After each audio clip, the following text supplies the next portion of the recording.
My family moved a lot. Now I know what we were running from. At first, I thought it was fun.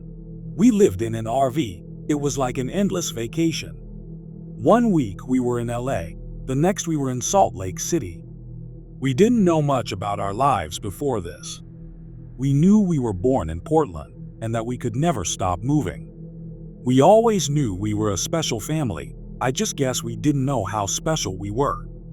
My parents tried so hard to have kids and almost lost hope. That's why my twin sister and I were so special to them. They're little miracles.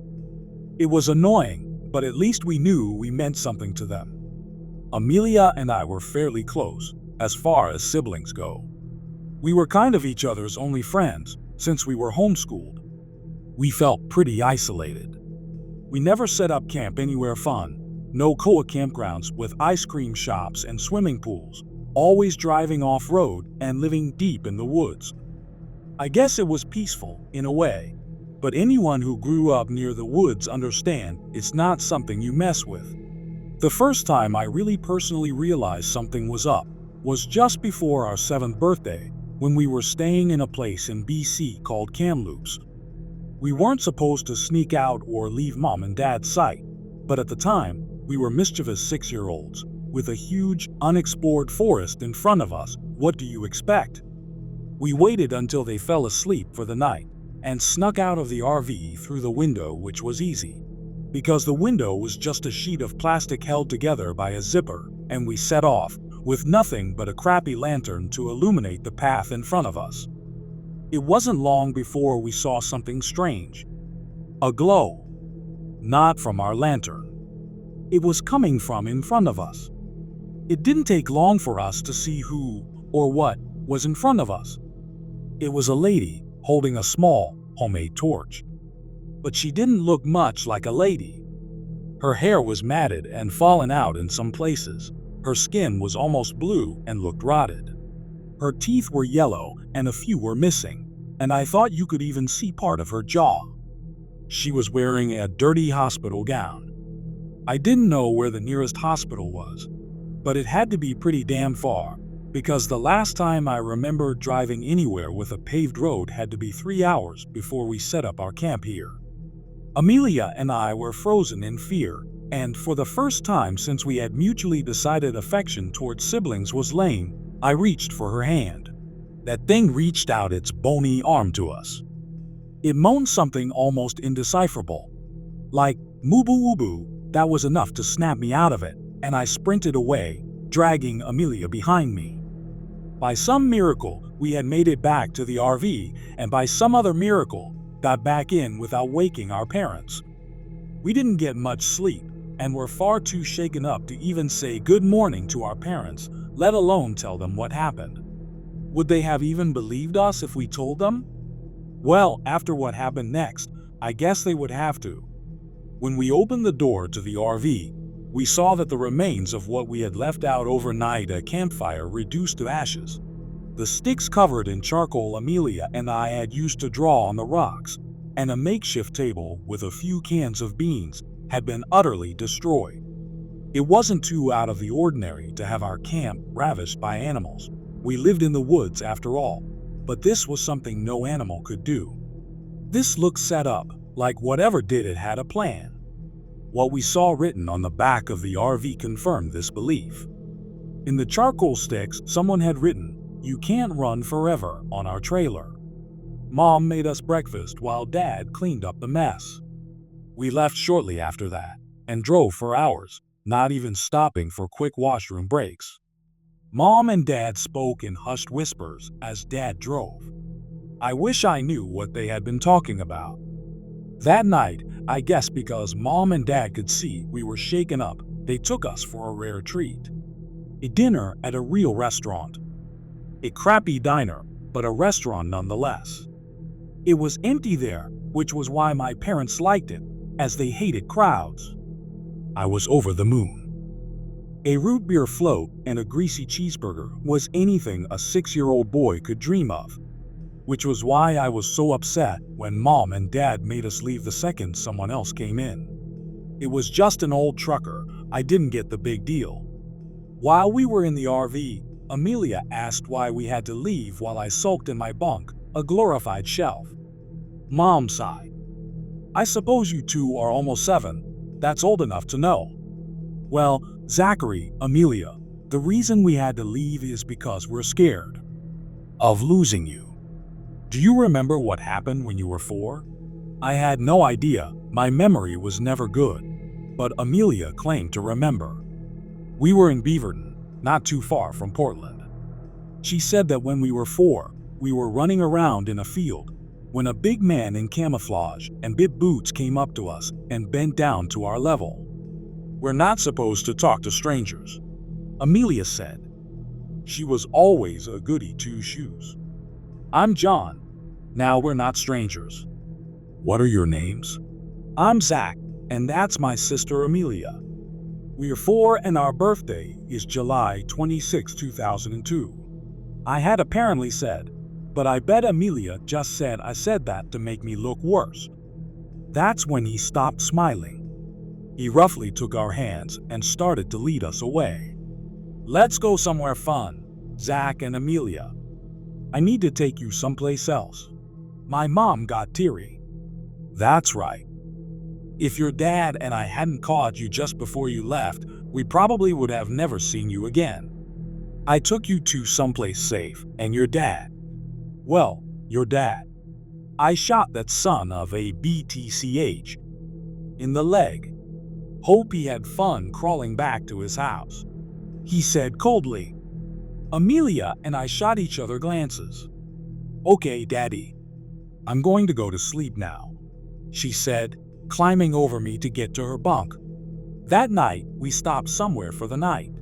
I forgot where, probably near the interior of BC or maybe Alberta. I looked out the little plastic window and I saw her. I saw that lady again.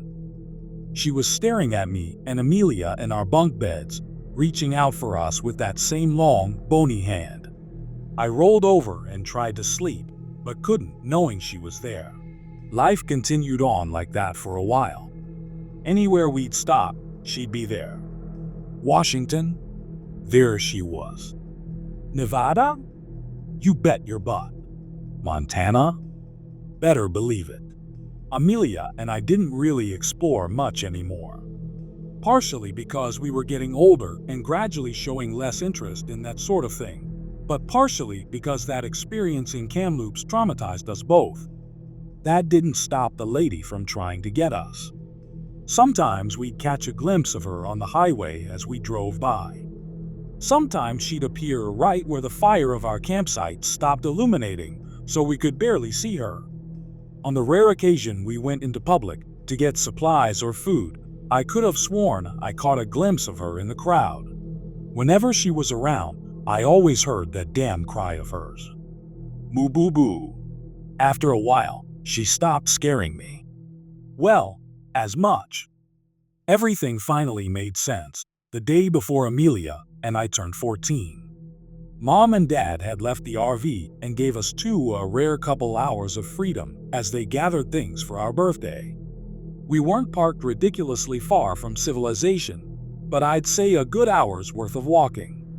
We weren't that scared. We had lived in the woods long enough to know as long as you didn't bother the forest, it wouldn't bother you.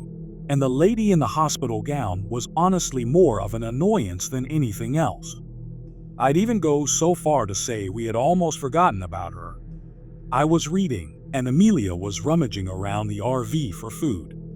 I was getting immersed in my book when Amelia shouted out, "Zach, come check this out." I rolled my eyes. What could it be? We had lived in this tiny RV for almost 14 years. I knew it like the back of my hand. There was absolutely no nook or cranny I didn't know about. Oh, I guess I was wrong. There, under the driver's seat cushion Amelia had pulled out for some reason was a box. It was small and a bit squished from all the years of my dad's butt sitting on it, but we could still tell what it was. Amelia excitedly reached to open it.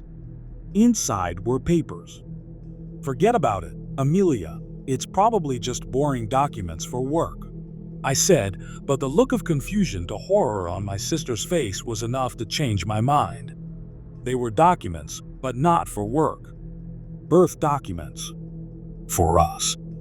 But the stated parents weren't ours. I was apparently Zachary Jr., but nobody in my family was named Zachary. I looked at the father's name, Zachary. The mother was someone named Emily. Maybe we were adopted? I suggested. Amelia reached in and pulled out another sheet of paper. She shook her head and held out the next one for me with a shaky hand. Infants missing from Portland Hospital, July 27, 2002. Twins, Zachary Christopher Clark Jr. and Amelia Emily Clark. Ongoing search. Anyone with information is to report IT to the police immediately. Clark. Christopher? Those weren't our names. Our last name was Brown. And our parents certainly weren't Zachary and Emily. They were Jenny and Kevin. I had a feeling things were going to get worse. I was right, as Amelia pulled out the third and second to last paper. Portland mother of 2 murdered in hospital. Emily Clark, 27, had recently given birth to twins, now missing when she was smothered to death in her own hospital bed. Police drawing of suspects. We looked at the police drawing. It was obviously not a complete match, but they were basically the only other 2 faces we had seen our entire lives. Mom and Dad. CCTV footage shows the 2 suspects leaving the hospital through a back door with the 2 infants. Search is ongoing. If spotted, do not approach these individuals. Alert the authorities immediately. We were silent as Amelia shakily grabbed the last piece of paper. This was from 2006, we were 4. After an Oregon man allegedly spotted the missing kids and was attacked by the perpetrators, a glimpse of hope is seen in this 4-year-long cold case. Father and husband of the victims, Zachary Clark, shares this message. To my babies, I have no idea where you 2 are, but I will never let go of hope that one day I will see your beautiful faces again. You may not even know who I am, but that doesn't change anything. Until we meet again, Daddy loves you. We couldn't even say anything. What do you even say to that? We just stood in silence for a while. Then, we heard a banging on the RV. We jumped and looked outside. It was the lady in the hospital gown, closer than ever. We could see her bluish-gray skin. We could see her hazel eyes. They kind of looked like Amelia's. Woo-woo-boo, she moaned, reaching out for us again. I looked down to the newspaper clipping. It had a picture of the victim on it. I held it up to the window where she was staring at us. Moo-boo-boo, she said again. Mama, my baby. All this time, she had just wanted her babies. Amelia stepped out of the RV. I was scared at first, but this day couldn't get any crazier, so I followed. Mama? She asked, tears in her eyes. Boo-boo, she said, reaching her bony hand out once again, but she didn't run. She let her touch her face as she gently rubbed her hand across her cheek. She did the same to me, but then pointed in the direction of the nearest town. Goo, she said. Go. Why? Amelia asked. Da-da, our mother croaked. Dad. Zachary Sr., was he still alive? After all this time? We have 2 hours until Mom and Dad. Amelia cut herself off. They get back. Let's go. Quick. Although we really didn't have any idea how to get to the town, we somehow knew.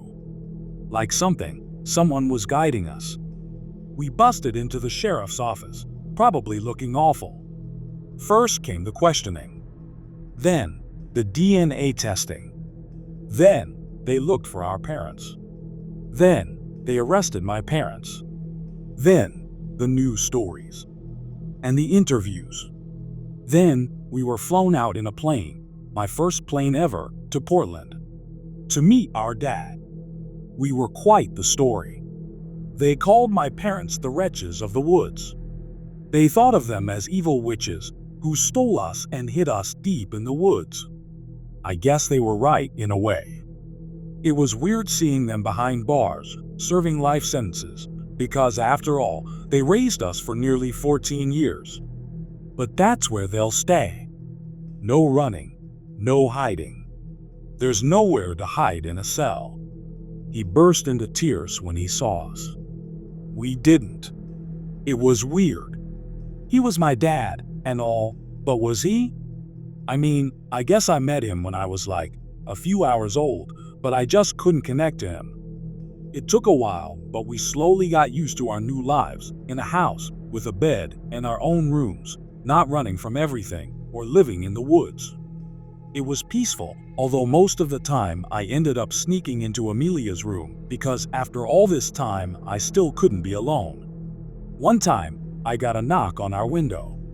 We both woke up, and saw the lady in the hospital gown outside. But she looked happier, less rotten. Like she was complete again. "Mama?" I asked. Could she stay? And I could live with the family I craved? Like she read my mind, she shook her head. "I have to go. My babies," she said, reaching her hand out to us through the window as she slowly disappeared into the night.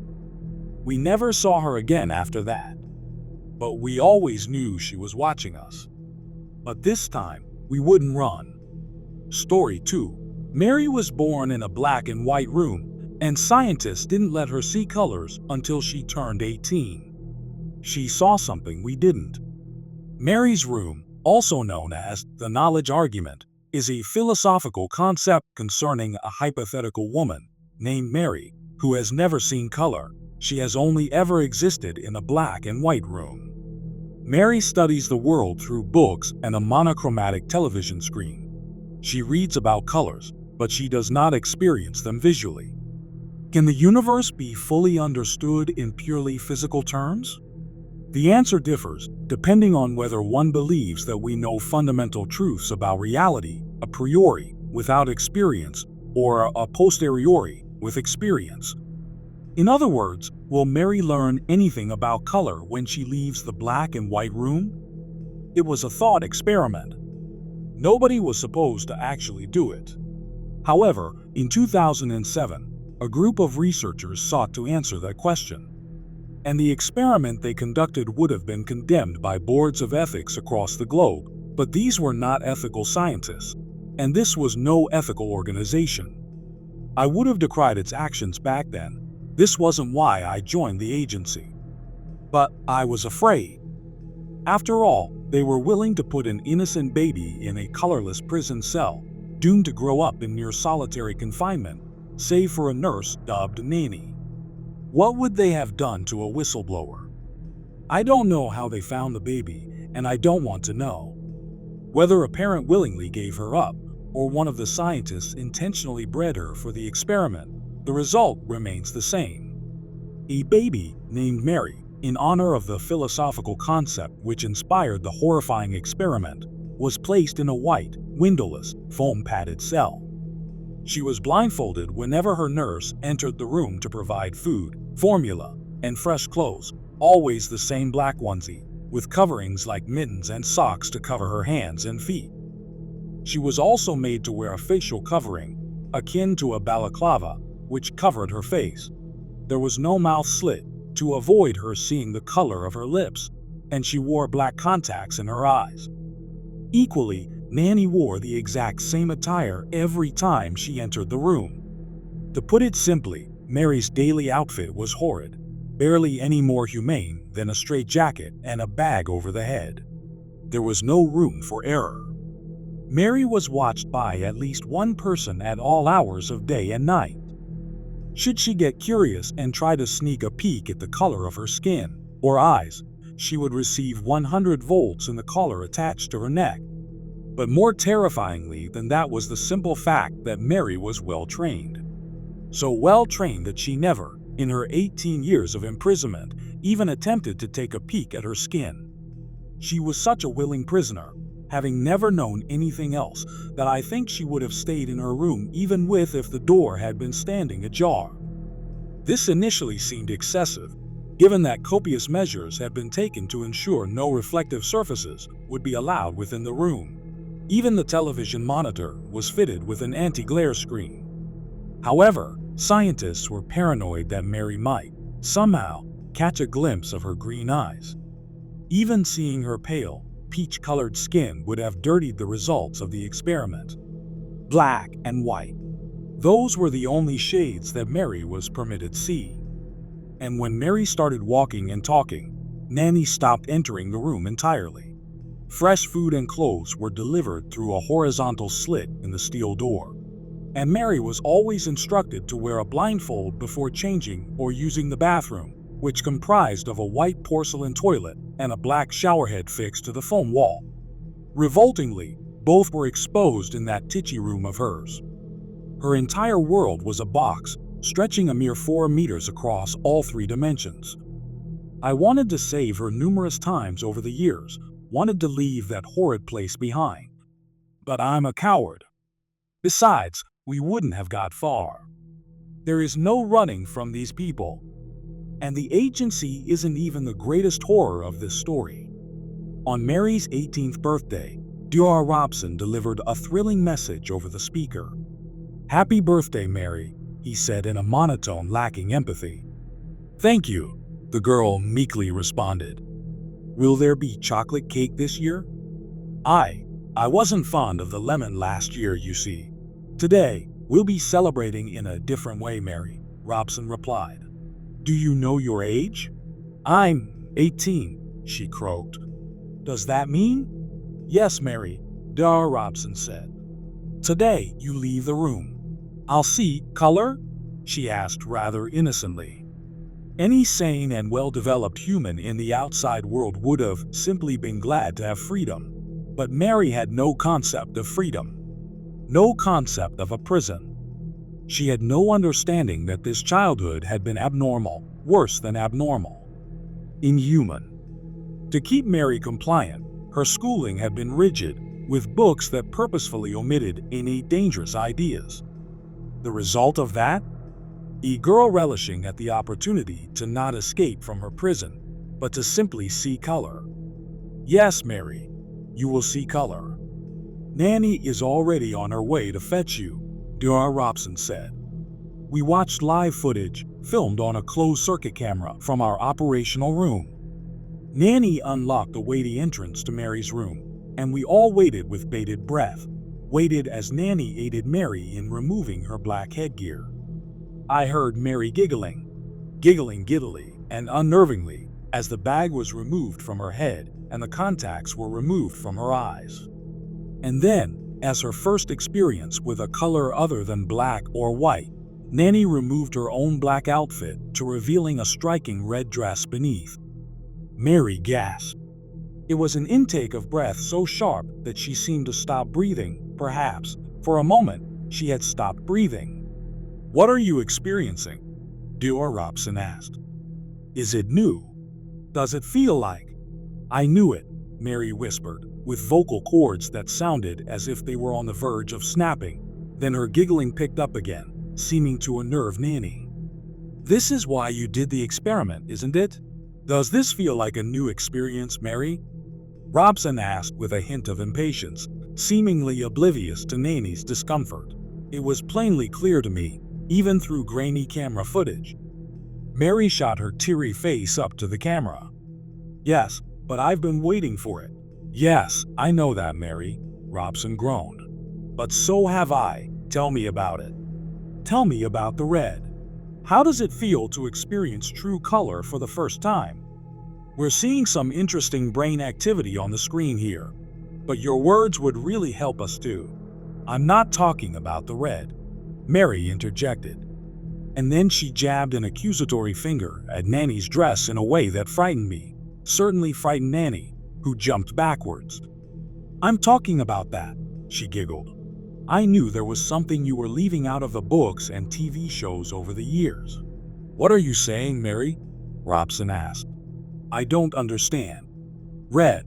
You're looking at red." Red and the second color, she insisted. The color you didn't describe in the books. None of the adjectives you've used describe this one. Red is just as stark, powerful, and passionate as described. The blue color of Nanny's eyes is as soothing and tender as described. But this other color on her dress is just... What other color?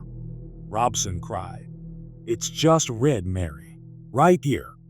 Mary yelled as she lunged forwards and prodded Nanny in the abdomen. The woman in the red dress jumped backwards, clutching her stomach, and then Mary's eyes went wide. "Oh," she whimpered. "What, Mary?" Robson asked. "Please tell us what you're seeing." "What I saw," she whispered, moving her finger up to Nanny's face. "It moved up there, and now it's gone." "Please describe this other color to us, Mary," Robson said, before putting an image up on Mary's television set. "Which one of those is it?" Mary's eyes shot to the television screen and quickly scanned the 12 main colors on the screen. "It's not one of those. Not a different shade of one of those. It's a different color. There are 10 million possible permutations of colors, Mary," Robson said. "Perhaps you just..." "No, Dr. Robson," the girl interrupted, panting heavily as her eyes darted back to Nanny's face, studying it. "I understand how shades work. The shade of blue on the screen differs from the color of Nanny's eyes. But that other color, it wasn't included on the screen." "It was." Mary stopped, and her eyes widened. Then she said, "I'm sorry." Nanny frowned. "That's okay, Mary. I know you didn't mean to." "Not you," Mary hissed, before leaning forwards and trying to look into Nanny's mouth. I'm sorry I saw you." "Mary, you're not making any sense," Dr. Robson said. "I think we've done enough for today. We'll do more tomorrow, so." "I wasn't supposed to see it," Mary moaned, shooting backwards, clunking into the foam wall, then seizing clumps of her straggly hair. "Oh God. Why don't you see it? It's... Nanny, it's in you." Nanny looked up at the camera. "I'd like to step outside now, Dr. Robson." Dr. Robson sighed, then pinched the bridge of his nose between two fingers. "Fine, Nanny." Nanny had already spun on her heel to leave. She would have done so regardless of whether Robson gave her permission, as Mary was clearly disturbing her. But she barely took one step before her body fixed itself to the floor. And then Nanny juddered like a fleshy bobblehead. I was overcome by a warm sensation across my skin, and moments later, there came a thunderous noise.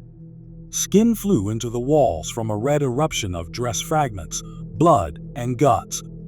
Nanny was nothing. Screams filled the operating room. Some fled, some fainted, and others simply froze. I don't even know whether any of them noticed Mary clawing out her eyes, leaving streaks of blood and tears across her cheeks, as, mere minutes after seeing color for the first time, she ensured that she would never see anything else ever again. "I'm sorry," the eyeless woman wailed. "I didn't know I wasn't allowed. Please, I'll never see you again."